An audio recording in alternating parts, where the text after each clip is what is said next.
So the solar work group started out of a side breakout conversation in the 2016 Economic Forum in Southwest Virginia. This was the inaugural of the now annual economic forums hosted at UVA-wise.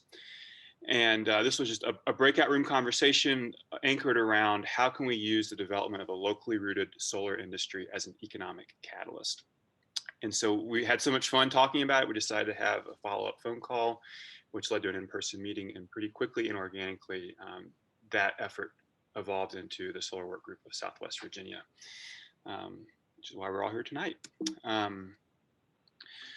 So over those 5 or 6 years now, we have evolved into a very formalized and mission-driven entity. And so I'm going to go, since it's after 5, I'll read to y'all our vision and mission.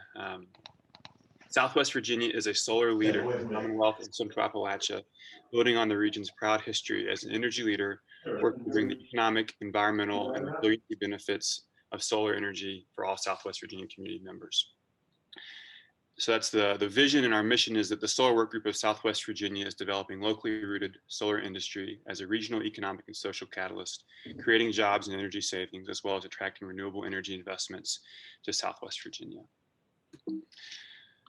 So to make that all happen, we have organized around 4 sets of goals, and each one of these goals has multiple action areas that fall underneath it.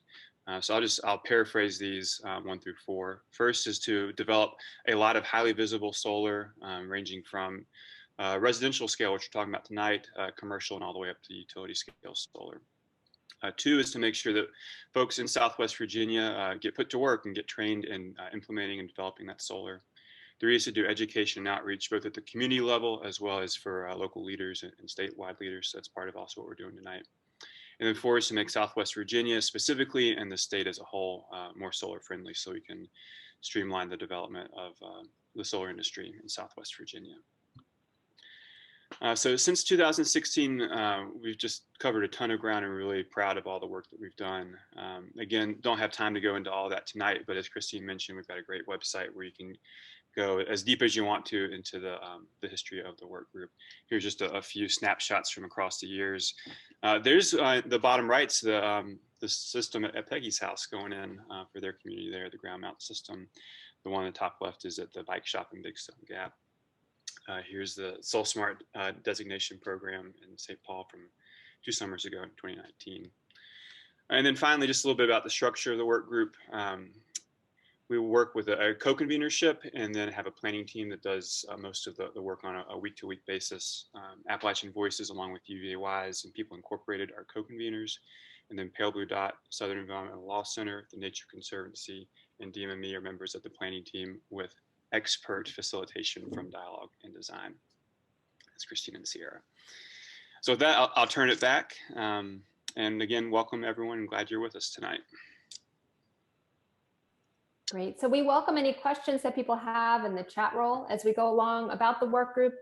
We're really focusing on energy efficiency and Solar 101 tonight. We've done a series of additional meetings over the years, and those may be found, those webinar recordings, on the website, swvasolar.org. DMME has done a great presentation in the past, and others. So we invite you to check those out. I'm Ted Redmond again. I'm an architect and an urban planner, renewable energy consultant. I do both renewable energy consulting, specifically solar, but also community-wide climate action planning. And Carrie, I'll turn it over to you for you to introduce yourself. I'll say a little bit more about Mountain Association in my slides, but I'm Carrie Ray. I'm the Energy Programs Coordinator here, and my primary role focus is on commercial energy, so just helping small businesses, nonprofits, local governments, community institutions save money on their bills, whether that's through efficiency or renewables or both. Excellent. And you can just keep rolling here. Yep. So you can do the next slide. Okay. So the Mountain Association is headquartered in Berea, Kentucky, and we have offices in Paintsville and Hazard. We invest in people and places in Eastern Kentucky to advance a just transition to a new economy that is more diverse, sustainable, equitable, and resilient. And we do this through our energy programs. We have communications programs. We are a community development financial institution, or CDFI, which is just a fancy name for a nonprofit mission-based lender. And we do a lot of entrepreneurial support. So helping business owners and nonprofits be better at their businesses and nonprofits and make them more successful. Next slide. So we know that energy bills in Eastern Kentucky are too high, and I know that that's the same situation in Southwest Virginia. We hear a lot about how low our electric costs are in this region, which may or may not be true, but depending on how you look at it. But regardless, we know that our bills are a lot higher than most other places. And a lot of this is because the efficiency of these buildings is very poor. So we want to help homeowners, businesses, nonprofits, public agencies find ways to save. I mentioned our commercial program. We also have a small residential efficiency program called HouseSmart Kentucky, which is an on-bill financing or pay-as-you-save program. That's really a very cool model, and we'll be happy to talk to folks about that at another time, but pay-as-you-save is the way to go. Anyway, what we do at the commercial side, we do utility bill analysis, on-site energy efficiency audits and solar assessments. We can offer financing for the energy upgrades through our lending program. And we help folks apply for grants that can also lower the cost of their efficiency or solar upgrades. Primarily, we work with the Rural Energy for America's program, or REAP grant. Next slide. So why are we talking about efficiency first? Because the cheapest kilowatt of electricity is the one you don't use in the first place. When we started out with our commercial energy program about 10 years ago, people contacted us because they wanted to know how to use less electricity or energy. And often in the process of working with them, we would say, hey, have you considered solar? You've got a great roof for it, or you're eligible for these grants or whatever. And now we are getting more folks contacting us asking about solar before anything else. And we always have to ask, well, have you done any efficiency upgrades? Because that's going to make a big difference on your solar, what you need for solar, and it costs a lot less. It also improves comfort and air quality. Folks who do particularly residential efficiency upgrades, they're excited that they're paying a little less on their bills, but they're more excited that they're not freezing every winter. They don't have to put on 3 sweaters and huddle under blankets to stay warm. They're just much more comfortable, and they're breathing better because their houses and their air quality has improved. And as I mentioned, it reduces the amount of solar you need, so it's going to be a lot easier for you to get to net zero. Next slide. And that's you, Ted. Sorry, I put myself on mute for a second. So we also want to hit on the benefits of solar PV, which from my perspective, there's sort of 3 levels of benefits. The first level is environmental, second is community, and third is personal or business. So from an environmental perspective, over its lifespan, every solar PV module installed is going to save 10,000 pounds of greenhouse gases or more in certain areas. And the equivalent of 94,000 cubic, which is the equivalent of 94,000 cubic feet of man-made atmosphere. It's also going to save about 70,000 gallons of fresh water, not directly out of your tap, but out of the energy system. And that's equivalent to about 232 households use.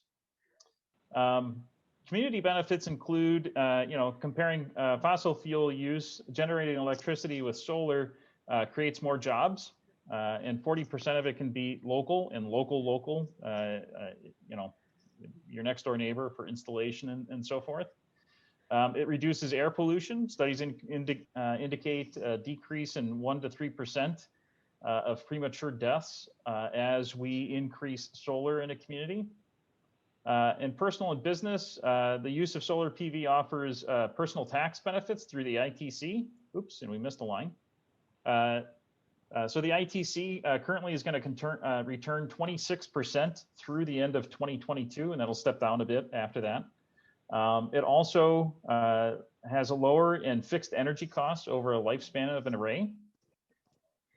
Business tax benefits include both the ITC as well as depreciation, which that can return 40 to 60% or potentially more of an array, depending on the tax position of a given business. And so why are we talking about energy efficiency and solar? Well, as Carrie pointed out, the more efficient you become, the less solar you have to have. So under this example, an EUI, which is energy use intensity, you have a building that has an EUI of a 95, you're going to require a certain sized array in order to generate enough electricity to meet that building's energy use.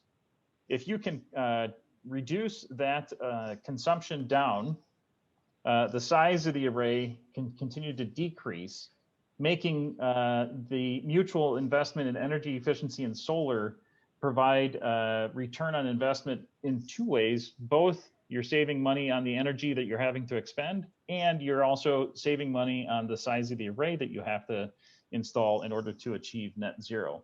Which, by the way, being that this is the pathway to net zero, I should define net zero, which is a building which generates as much energy on site as it consumes in a year.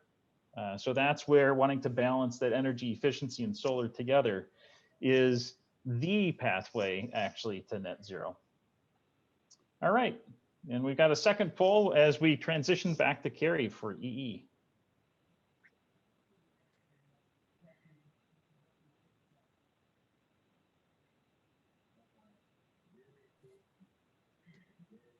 Sorry, I just realized I was still on mute. So just wondering if you've done any efficiency upgrades at your home or at your business. Maybe you don't, yes, you've done a lot. Yes, you've done a little. No, you haven't done any, or you have no idea what an EE upgrade is.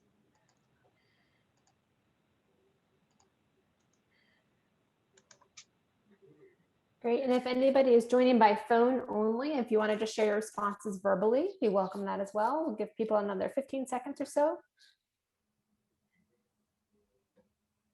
It's like 78% of folks have voted so far.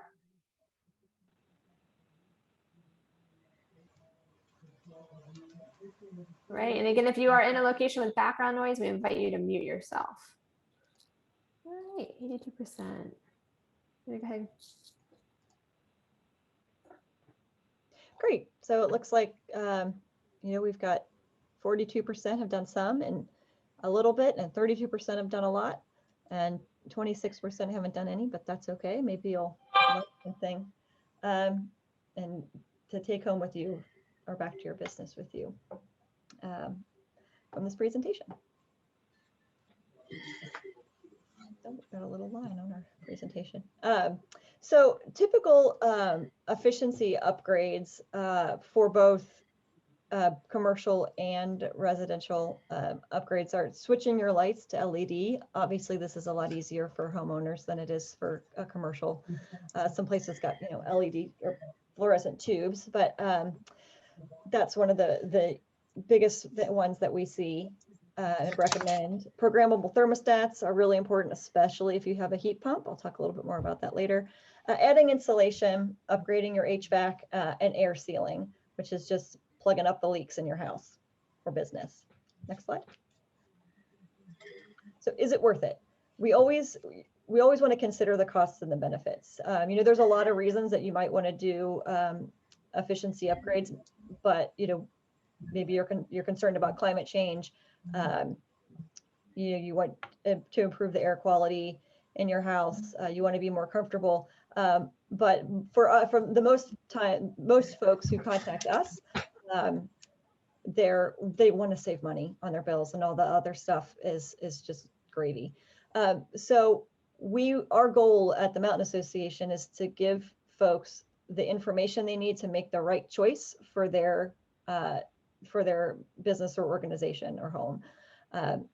And so for sometimes it's really straightforward, like lighting. You can see this chart. This is cumulative lighting cost over 10 years. This is from a nonprofit recovery center in Eastern Kentucky that we worked with, and we looked at replacing their existing fluorescent lights with energy efficient LEDs. And if they didn't do anything, if they kept their existing lights after 10 years, they will have paid over $9,000 for their lighting costs.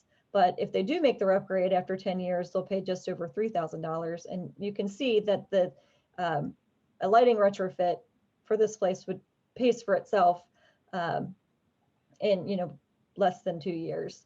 It's probably usually it's about a year, and that's pretty typical for commercial businesses, depending on how many hours a week they're open and the kinds of lights. It's generally under 2 years for a lighting retrofit to pay for itself through electricity savings. So that's pretty straightforward.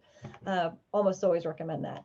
But when you're looking at your HVAC, for example, which is this next chart, things get a lot more complicated. So for this place, they had they were heating with an 80% efficient gas furnace. Our energy engineers do these calculations so that to look at the heating at the cost per MMBTU, which is a measure of the energy content of fuel, just so that you can compare gas and electric. And if this shows if they were to replace their gas furnace with a 95% efficient furnace, they would save 16%. If they replaced it with a heat pump, they would end up spending 24% more on heating, but then they're going to, then they have to consider what their cooling costs are going to be. Do they want to do a mini split, which is more expensive up front, but has a pretty low cost per MMBTU? If you want to do solar, maybe it makes more sense to switch to an electric heating, because you can offset those costs with your solar. Gas prices are much more volatile than solar.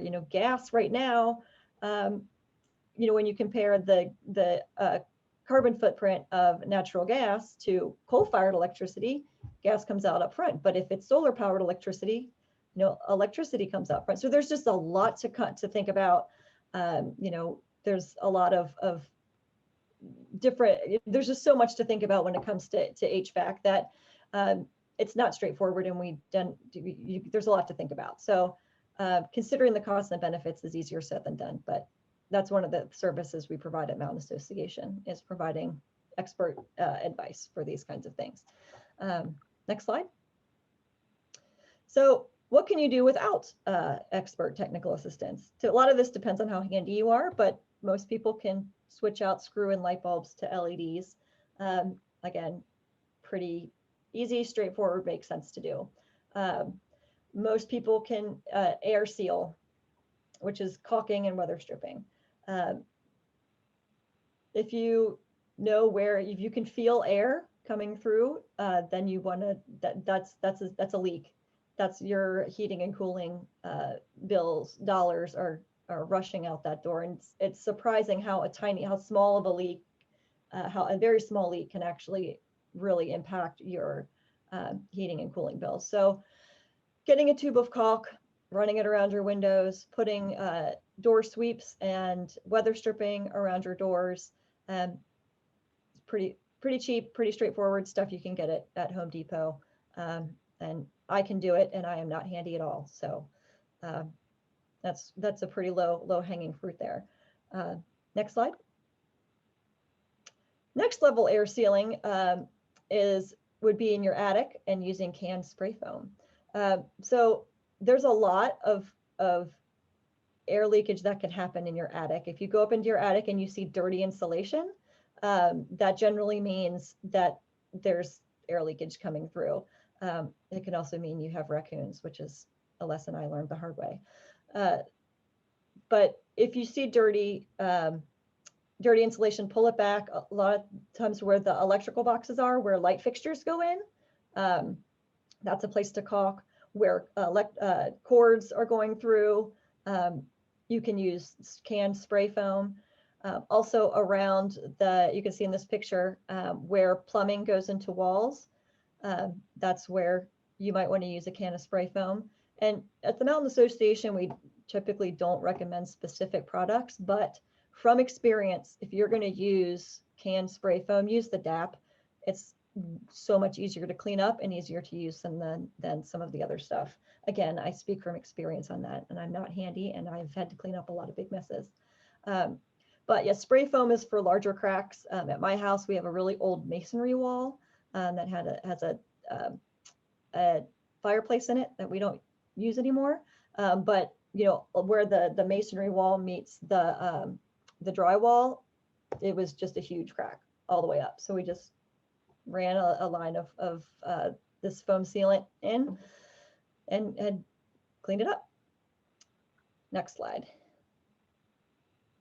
Other things that you should definitely be doing are changing your air filters. There's a lot of, especially now with COVID, a lot of talk about the MERV, which is the minimum efficiency reporting value of air filters. And this is efficiency of how efficient it is at removing particles in the air, not energy efficiency. So we recommend looking for MERVs between 8 and 12. Lower than that, it's not going to do much. And higher than that, it's actually going to damage your efficiency. Typically over 12 is used for like hospitals and labs where they have to have like super clean air. But you know, if you think about it, if you're blocking that much particle of that, you know, if it's blocking particles, air particles, that well's also blocking airflow, and it can damage your HVAC. And it makes your HVAC and your air handler work a lot harder, which is going to cost you more money. If you've got allergies or pets, you might want to hire MERV, like closer to 12. And if you don't, then maybe a lower one is right. If you want to, you also are going to have to change your air filter more if you have pets and allergies, so consider that. If you're not sure how often you need to change your air filter, just start with, check it out after a month and see how dirty it is. Maybe you can leave it in there. Let's see, next slide. Programmable thermostats. This is getting up there with the skill level. I have changed out a programmable thermostat. I've done it successfully and unsuccessfully. So this is kind of how this is do at your own risk. We really recommend like Wi-Fi thermostats for any commercial space really, but you know, for homeowners where you're coming and going a lot,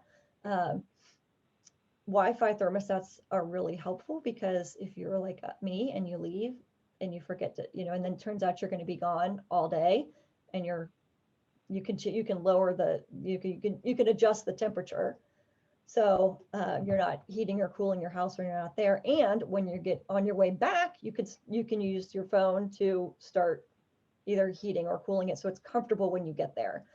The Department of Energy estimates that for every degree of setback, which means, you know, you're making it a little hotter in the summer or setting it to a little cooler in the winter, every degree of setback for 8 hours saves you 1% on your heating and cooling costs.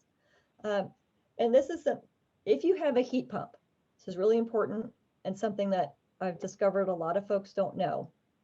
Do not raise the temperature of your thermostat more than 2 degrees at a time in the winter. So if you're gone and you've had your thermostat set at, you know, 65 degrees, and you come back, do not turn it up to 72 all at once. What that does is it forces your heat pump into emergency heat, which costs 3 times as much. And if you're a commercial customer, if you pay a commercial rate class and you pay a demand charge, that's going to spike your demand, because what your heat pump is thinking is, oh my gosh, these people are really cold. I have to heat this building up as quickly as humanly possible. So I'm going to fire on all cylinders. So this is again why Wi-Fi thermostats are really helpful, because you can you set it for 2 degrees, let it come to that temperature, set it 2 degrees more. So you can start doing that. If you're out of your house, you can start doing that, you know, an hour before you get home. And then by the time you get home, it's comfortable. You can also program your thermostats in a way that doesn't raise the temperature more than 2 degrees at a time. So hopefully now that you'll remember this for the winter, because now that we're getting into and getting out of the heating season, this isn't going to be as much of an issue, but it's important, and I hope folks remember it for next winter. Next slide. Keeping on the HVAC train, just keep an eye on it. Get regular tune-ups. Something I learned from one of our energy engineers is that if you look at your air conditioning and you see that the little foil fins are all smushed together, that is really hurting the efficiency of your air conditioner. It doesn't have as much space to send the air through because it's all smushed together. So it's working a lot harder to push the air out. You can get these little fin brushes on Amazon for really cheap, and you just go through and comb it out like you're combing a doll's hair. And it's this really simple fix for your air conditioner. You can also get coil cleaner. That's something to do, especially again if you've got pets that can, or other debris that gets into your HVAC. Coil cleaner, again, something you can get at Home Depot. You just spray it on. Sometimes you don't even need to wipe it off.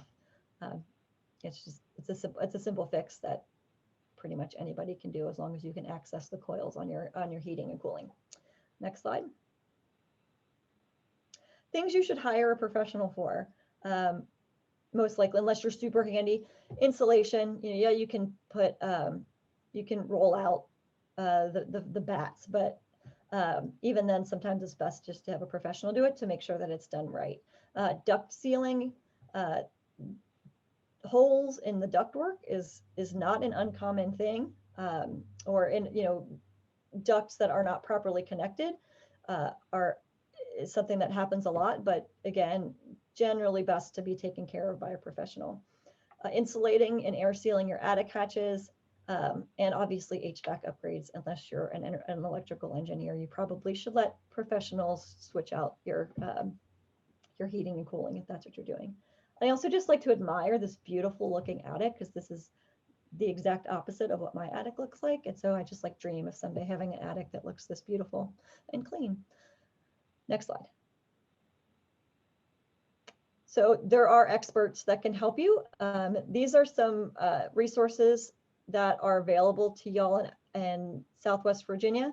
And I think Christine was going to share links so that you can easily contact these folks. The weatherization programs through community action agencies and People Inc. And the Department of Housing and Community Development. There's utility programs that AEP and Old Dominion have. Also jealous of that because our utilities in Eastern Kentucky no longer have residential rebates, and only one of them has commercial rebates. So take advantage of those while you can, because hopefully they'll be around for a while, but we haven't been so lucky in Kentucky. I think that's my last slide. Yep, I'm happy to answer any questions about efficiency. We'll have time at the end too, but if there's any burning questions, I'm happy to answer any. Any questions from anyone? First, let's thank Carrie. That was such a great presentation and so spot on. So thank you, Carrie, for that really awesome presentation. Any questions, you can put it in the chat roll. I'm going to continue to put these links in the chat roll one by one. They're also in the agenda that we sent out, but we'll continue to put these in. Anyone want to come off mute? Too long. I was going to set a timer and then I forgot. I get excited. That's all good. All good. Any questions? Perfect. Sierra just put a link to the participant agenda in the Drive folder, which has all of the links in it. So we'll just let you find them from there. So thanks, Sierra, for that. So we're going to welcome questions for both Carrie and Ted after Ted's presentation. And Ted is going to get everybody moving too here. So thanks again, Carrie, and Ted, I'll turn it over to you. Excellent, thank you. So now we have time for another poll and maybe a stretch or kind of a, if you want to get up and walk around or something while you think about it. I am actually going to. I'll read it off and then I'm going to stand up because my chair is horrid. So anyway, so this poll is, Have you explored or installed solar at your home or business? Please also feel free to share more details in the chat. So I'm going to stand up while we wait for that. Maybe do a little yoga off to the side for a second. There you go. Good modeling, Ted. We encourage everybody to have a sip of water. Your brain needs a quick reset. So stretch it, get it ready for Ted's presentation, move around there. I'm also going to have a little coffee out of my Solar Southwest Virginia mug here. Hold it up a little closer, Ted. We got to see that action. Look at that beautiful mug. Ted, are you a rock star? I am. That's right. That's right there. Excellent. I also have to fill out the poll, I see.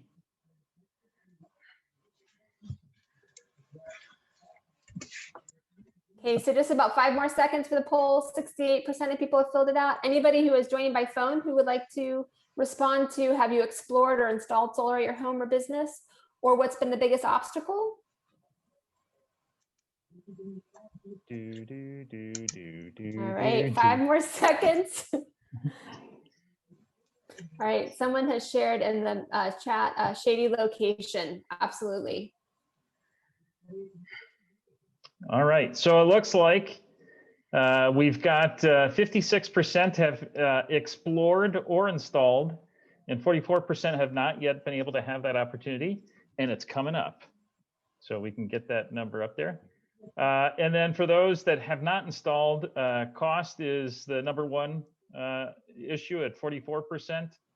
And then unknowns at 19%, and then other at 38%. And I was one of the others, and I can tell you that it's because my home is crap for solar. I've got awesome, wonderful trees, and my neighbor has really huge trees that cast shadow, and we just don't get the ROI on it yet. So I buy solar through my utility. Excellent. Well, thank you very much for the taking the poll. I appreciate that. Are there any other comments that somebody wants to share about why they've not pursued solar? You don't have to, but just an opportunity. Okay. So now we're going to move a little bit into solar. And because I'm a solar nerd, I'm going to start off with a little bit of solar basics, how solar PV works. I think that's always nice to cover right up front because we all have different experiences. I suspect with this crowd, it's a lot of preaching to the choir, but the first thing I like to start off with are a little terminology, and that is a watt. Watt is a unit of instantaneous power. It happens in the moment, a watt.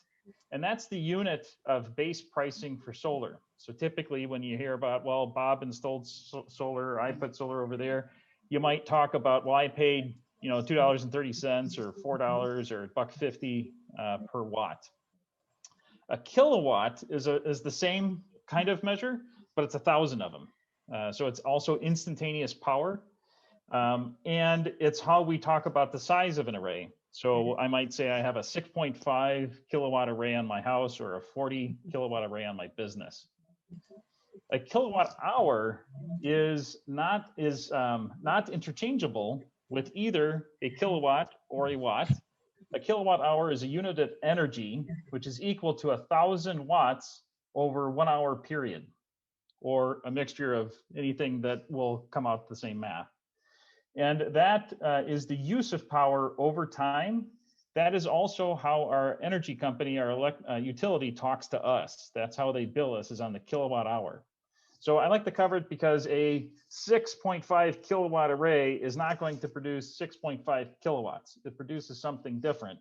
The math does not relate to each other because the terminology is referring to something slightly different. I always like to cover that at the beginning.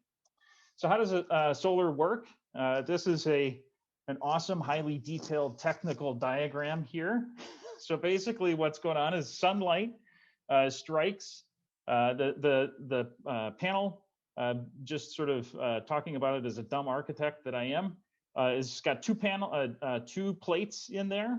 Sunlight comes through the glass in the front, strikes the first plate, and essentially knocks loose an electron, which then travels to this plate in the back. And once we have electrons moving, we have electricity. We have electrical movement.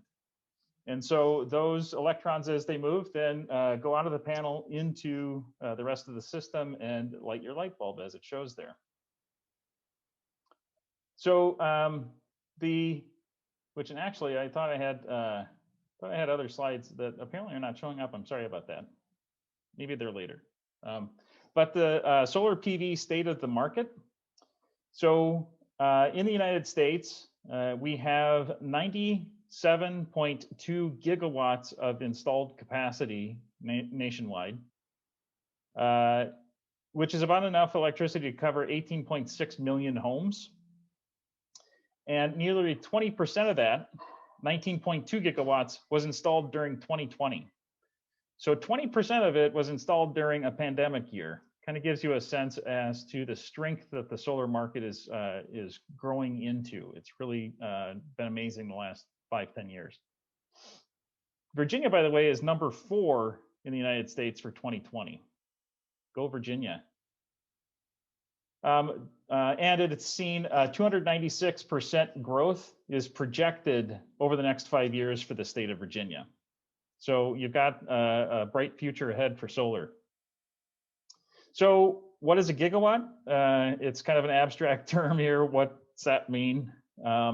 So a gigawatt is 1,000,000 kilowatts, enough to power roughly 190,000 homes. It depends on how much electricity, of course, they're using. So that's roughly equal to two and a half times the households in Lee, Scott, Wise, Dickinson, Russell, Buchanan, and Tazewell counties combined. So 19.2 of that was installed last year. Just phenomenal when you think about it. So what are the main parts of a PV system? These are the slides I was thinking of. So the main parts of a solar array are first the solar panels themselves, shown here decoratively on the roof of this awesome square building. And then from the solar panels, as those electrons move back and forth, they travel through the wire, they drop down to number 2, which is the inverter. We need an inverter because the power coming out of the solar panel is direct current. It's DC current, means it moves in only one direction. Our buildings use AC, alternating current. So we need an inverter to take that electricity and convert it from direct current to alternating current. From the inverter, then it goes to the service panel. And if you've got a toaster running, if you've got lights demanding power, if your refrigerator is running, whatever is going on, that electricity is going to hit the panel and go directly into your building and feed whatever requirements are there. If you have a battery pack, it will also go into the battery pack until the battery pack is charged up. Once that's done, it's going to go through the smart meter, which is number 4, and that electricity is going to keep on going out to the grid. So your building will use the electricity off the solar panel first, then your battery pack, if you have one, and then anything that's left over in the moment has to go somewhere. So it goes to the grid and it's accounted for. And when you pull electricity off the grid, it's like pulling your own solar back. So that all gets counted both directions in net metering. So I mentioned an inverter. It converts DC to AC. I'm going to just go get all those out there. So a lot of the inverters now also include system reporting and diagnostic data. You can log the array production over time, and you can also monitor real-time use with your phone or computer. It's kind of mesmerizing. I mean, you've got data at your fingertips immediately. That's all coming through the data that's being collected at the inverter. The inverter also is the point where most arrays then can tell us where there's an issue. If we have an array underperforming, for instance, if one gets damaged or something.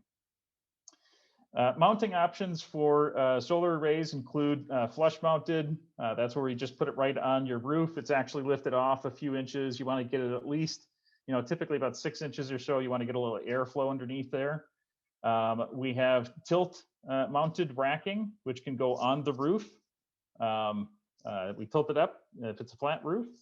I've also seen horribly ugly installations that have used tilt mounted on a sloped roof. They get kind of goofy. I've seen them, you can do it. It's technically fine. It's just not very attractive. Ballasted is a type of racking that does not require penetrations through the roof.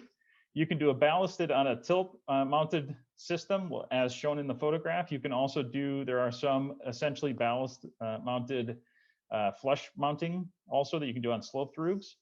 They don't tend to call themselves ballasted, but that's essentially what they are. And then lastly, you can put solar on structure mounted, which can be, over walkways, over parking lots, etc. So a little bit of ownership options related to solar PV. You can buy it. You can have a third party own it and provide you service, or you can share it.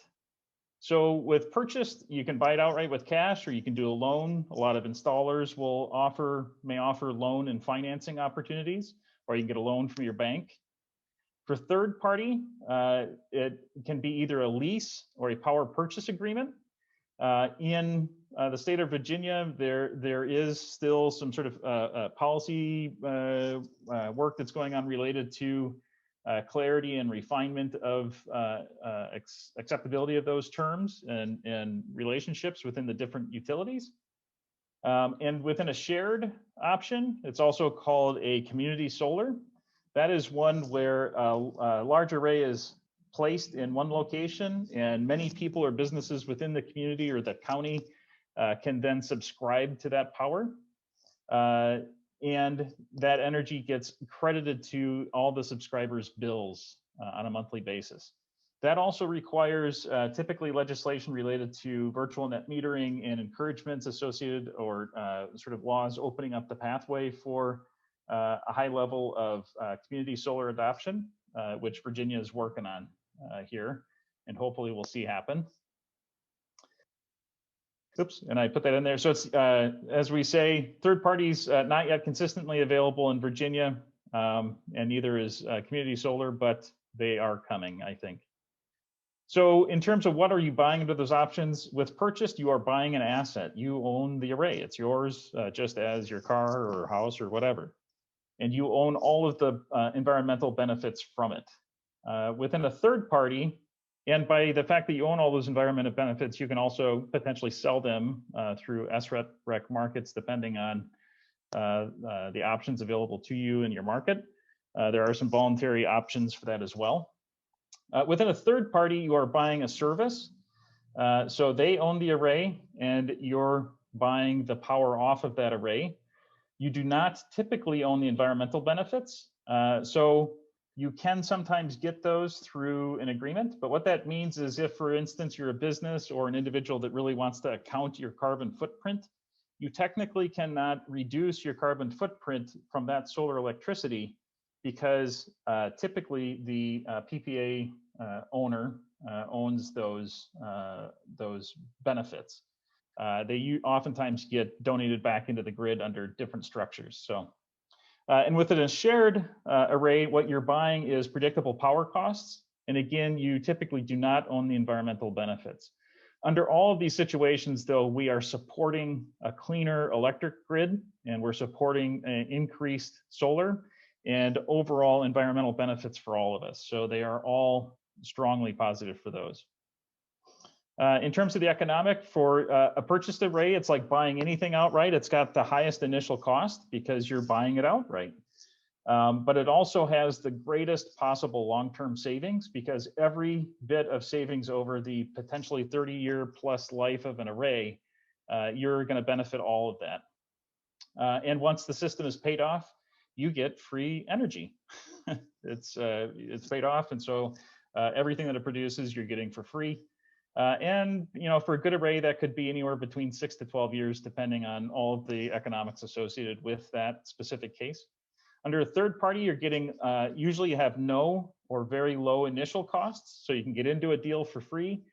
Usually for a good PPA, if you've got a good site for it, you can find 5 to 12 to maybe even 15% savings off your monthly electric costs. And you just pay for that each year as you do your other electricity, so you're just paying less for your electricity. Under shared, there are two ways you can do shared. There are utilities that offer shared utilities. Typically, those arrangements, it tends to be an increase, maybe 5 to 10% increase in electric cost because you're then buying something on top of your electricity.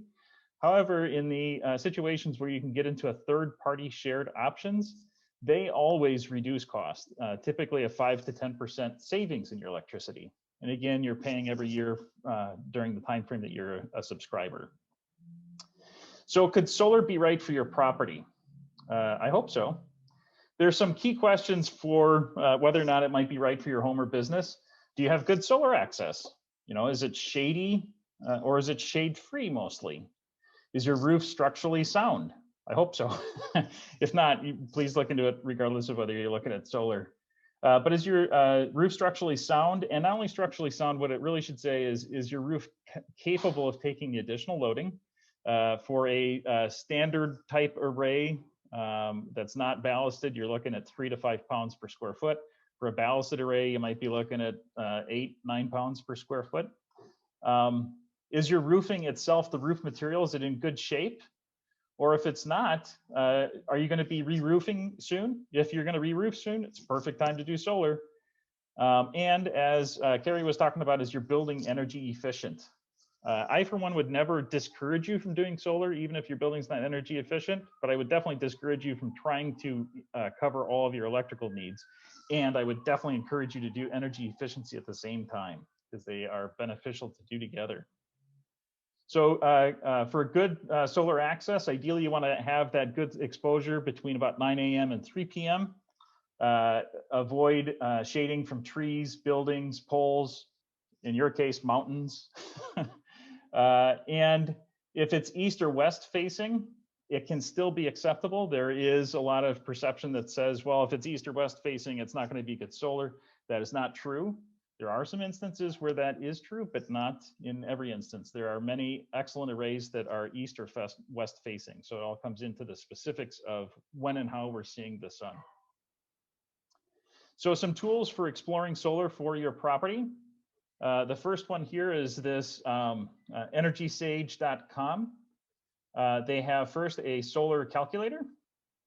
So you go to this web link here, and maybe we can, I don't know if we can get that into the chat or not.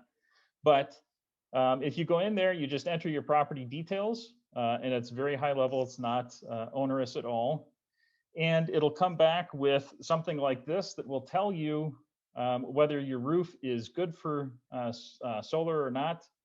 It'll give you a sense as to what the economics might look from a cash perspective, as well as what it might look like from a loan perspective. And as you're going through the questions, it'll ask you questions about your energy consumption and such. So this is an excellent tool for just a high-level review. If this comes back and tells you that your property is so-so, please take that with a grain of salt. I would still encourage you to get a feasibility assessment done from a solar installer, because these online tools are online tools. They don't know the specifics, right? It's not a human actually looking at a real site. So even if this gives you slightly discouraging news, I would still encourage you to have somebody look at it. They also, while you're there, have a great database of information just under EnergySage.com/solar. So under there, it's got information about how you can go solar, Solar 101, financing ideas, cost benefits, buyer guides, solar battery information, etc. And it's also a marketplace that you can contact. You can have solar installers in your area contact you. However, I would definitely coordinate with Austin for the residential or for the business solar potentials here. Okay, so the next tool that you can use is PV Watts Calculator. This tool is going to give you a higher level of information. It does require a little bit more demand in terms of the answers that you put in there.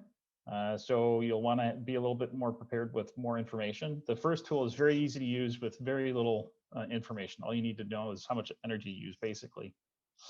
So you can go to pvwatts.nrail.gov. With this, you enter your location, you enter your system information, And so this is where it gets a little dicey because maybe you have no idea what your system size is. I've got a solution for you there though. But you enter your system information that you think you might have on a given site.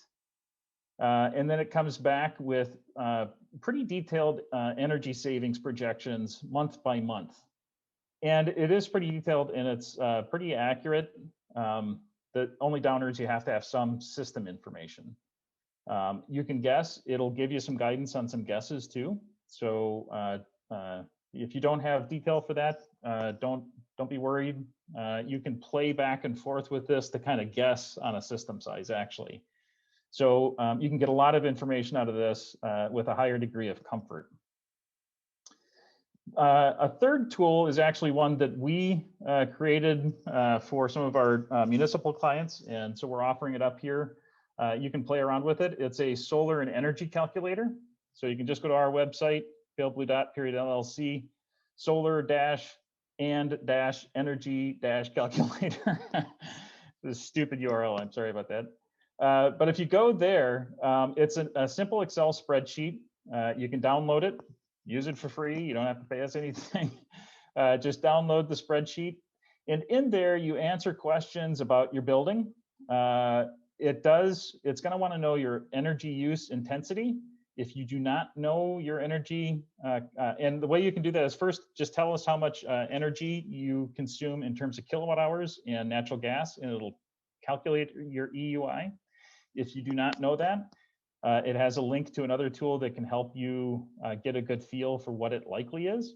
Or if it's a designed building, right? So you don't know what it's going to be into the future. We've got a link to a tool that can help you calculate that.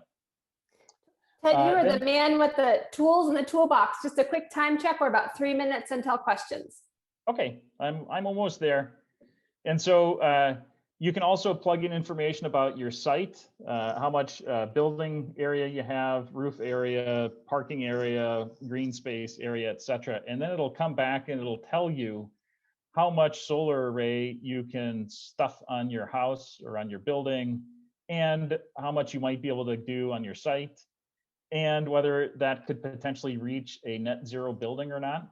And then further, it comes back with additional suggestions on how you might be able to squeeze in more to get to net zero if you need to.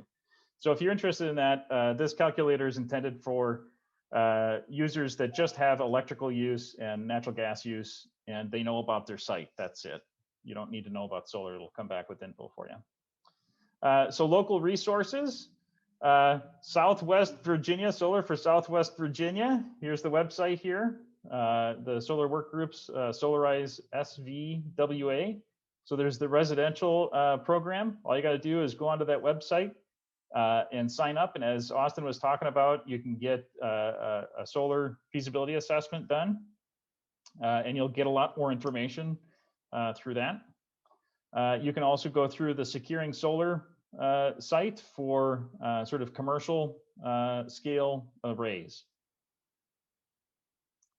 And now some case studies, and there's two from energy efficiency. Carrie, you wanna hit those? Sure. So these are one of a small business we worked with in Whitesburg. They had contacted us because they had gotten a solar proposal, and we're looking at a 30.7 kilowatt system that would have cost them $83,500. So we asked, our first question was, have you done efficiency? And they hadn't. So after a lighting, an attic insulation efficiency upgrade, they were able to, the actual solar installation that they got was a 24.3 kilowatt hour system, which cost them $65,000. So they spent $5,700 on efficiency measures and saved $18,000 in solar costs. And now they've also since then have done some HVAC upgrades, and I think they're pretty much net zero at this point. Next slide. And this is another small business in Rockcastle County that contacted us because they were interested in solar. And so looking, and had also not done any EE yet. So if without any efficiency upgrades, the system that they would need to get to net zero was going to cost them $68,000. With EE, The system that they needed was going to cost them $16,000. And the reason that it's such a big impact is because this their only electric use is as their lights. They heat with biomass. So switching out their lights, which will cost them about $4,000. And if they do go solar, it's going to save them $52,000 on their on a solar array. So smart investments there. Put lead in or LED in. That's what that says. So, and then here's a quick residential case study. A residence in Big Stone Gap. It went through energy efficiency upgrades, which included weather stripping on doors, caulking, LED switch outs, new insulation in the attic, kind of all of the things that Carrie talked about. This house went through. The estimated annual savings, and I say estimated just because the data is just barely a year old, and sometimes it takes a little time for kinks to get worked out on billing. But we're looking at about 851 kilowatt hours, or 11 to 12% reduction. That house also has a new solar array put on, designed with those energy efficiencies in mind. So it's a 6.82 kilowatt hour array. And the cost before incentives, the ITC and so forth, was $19,778. So if they had not done those energy efficiency upgrades, they would have been looking at probably about a 7.7 kilowatt array, or about $22,500 so a savings of over $2,500 of renewable energy from the EE efficiencies. All right. So here we find ourselves at Q&A. Great, awesome. Thanks. Let's give Ted a round of applause as well. Great presentation, and thanks so much to Carrie. We have just a few minutes before we're going to have a little time for just very informal conversation. There was a question in the chat roll earlier. Will the transition to electric vehicles drive more folks to consider residential solar or tip the scales on borderline projects? Carrie or Ted, thoughts on that? Carrie probably certainly has ideas, but I will say that, so we've been playing around with, the EV is very exciting in terms of like what can happen for utility 2.0, which is EVs can start being our own sort of personal energy storage system that will literally follow us around. And so an EV system connected with your residence, there are some chargers out there now that can provide energy bi-directional. So as utilities start getting on board, and we have some that we're working with right now that are exploring it, EV connected to solar, connected to energy efficiency can do an awful lot to increase the overall efficiency of our grid and energy systems.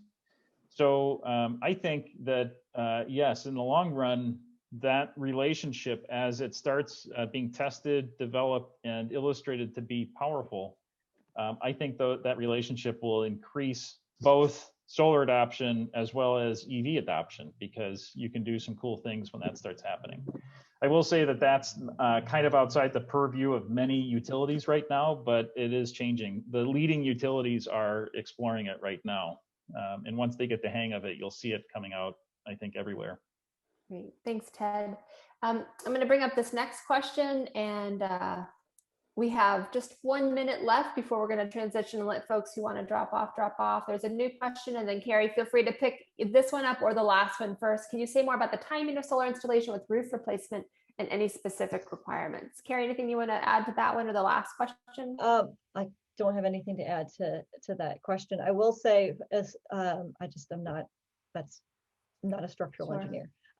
But I will say, as far as the EV question goes, it may be different in Virginia, but in Kentucky, a lot of that is going to be impacted by the net changes to net metering that the utilities are attempting to do.